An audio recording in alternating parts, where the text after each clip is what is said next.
There is a specific type of body that no one talks about openly, but millions of people are living in it every single day. You are not overweight by any medical standard. Nobody looks at you on the street and thinks you have a weight problem. But the moment your shirt comes off, something feels deeply wrong. Your stomach pushes forward. Your chest disappears. Your arms have size but no shape. And no matter how many times you try to fix it, nothing seems to actually work. That frustration is not weakness. It is the result of following advice that was never designed for your situation in the first place. The condition is called skinny fat, and what makes it so psychologically exhausting is that it traps you between two worlds. You do not feel fat enough to commit to losing weight, but you do not feel thin enough to start eating more and building muscle. So you float in the middle, confused, trying different things, getting inconsistent results, and slowly losing confidence in the process. The good news is that this is a very fixable problem once you understand the real reason it exists and stop chasing solutions that were built for a completely different body type. The first thing that keeps skinny fat people stuck is a fundamental misunderstanding of how eating affects their body.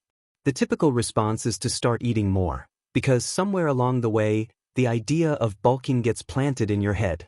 More food means more muscle, right? But without a strong enough training foundation already in place, those extra calories do not quietly convert into muscle. They sit. The fat around your waist grows a little thicker. The softness in your chest gets a little more noticeable. Then panic sets in, and you flip completely to the opposite extreme, cutting calories aggressively to get lean. But here is the uncomfortable truth about aggressive cutting when you have very little muscle mass. When the fat reduces, there is nothing underneath to reveal. You end up looking smaller, not sharper. Both extremes fail because neither one addresses what a skinny fat body actually needs, which is building muscle and managing fat simultaneously through a precise and patient middle ground. The second mistake that quietly destroys progress is an obsession with cardio. It makes complete psychological sense. Cardio burns calories, it makes you sweat, it feels productive, and it gives you the emotional satisfaction of working hard. But when intense cardio is stacked on top of weight training without proper recovery, the body begins to break down instead of build up. Your energy tanks. Your gym sessions become weaker. Your sleep quality drops. Your muscle building signals get drowned out by constant fatigue signals. And the worst outcome of all this is not physical. It is mental. The process starts to feel impossible and joyless, and most people quietly quit within a few weeks, returning to square one while wondering why fitness never seems to work for them. The third trap is extreme dieting, and it is particularly dangerous because it feels disciplined on the surface. Keto, zero carbs, carnivore, aggressive calorie restriction, these approaches demand a level of daily sacrifice that very few people can sustain beyond a few weeks. The pattern is almost always identical. You eat perfectly from Monday through Thursday. By Friday, the restriction starts wearing you down emotionally. The weekend arrives and the mental dam breaks. You eat badly, feel guilty, and promise yourself that Monday is a fresh start. That cycle can repeat for months or even years without producing any real physical change, because consistency always outlasts intensity. A moderate plan you follow for 6 months will always produce better results than a perfect plan you abandon after 3 weeks. Now here is what actually works. The starting point is getting your calories into the right zone, which for skinny fat people means eating at maintenance or in a very small deficit of around 15%. This specific range is powerful because it allows something remarkable to happen inside your body.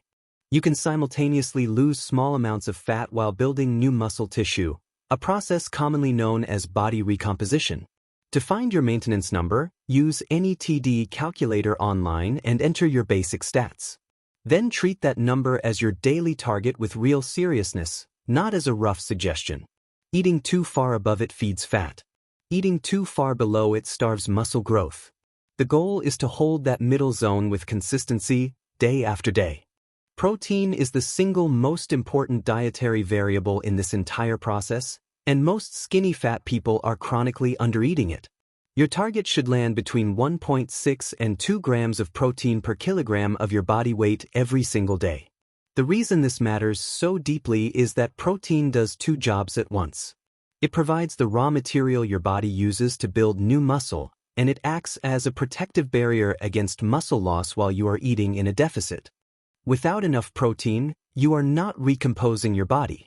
You are simply shrinking it, which is exactly how people lose weight on the scale but still look and feel skinny fat in the mirror. Focus on reliable, everyday sources like eggs, chicken, lentils, Greek yogurt, and soy, and build your meals around hitting that target before anything else. Progressive overload in your training is what transforms the nutrition work into visible physical change.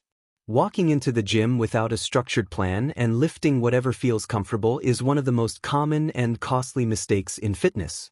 Your body only builds new muscle when it is forced to handle a demand it has not fully adapted to yet.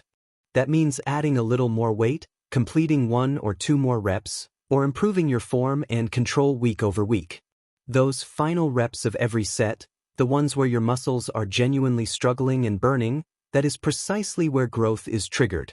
Follow a structured program, prioritize compound movements, and protect your form even when the weight feels light, because building an injury sets you back further than slow progress ever will. Finally, the habits that live outside the gym matter far more than most people ever acknowledge. Aim for 7,000 to 10,000 steps daily through casual walking, not brutal cardio sessions. This keeps your body in motion, supports fat loss gently, and does not compromise your recovery or training energy. Prioritize 7 to 9 hours of sleep every night without negotiating it away, because sleep is the environment where your muscle actually grows and your hormones reset for the next day's work. And above everything else, protect your consistency over a long enough timeline. You are not looking for a dramatic 4-week transformation. You are building a body that looks and feels completely different 6 months from now. Show up most days. Do the basics well. Trust the process with patience. That is not motivational language. That is exactly how this works.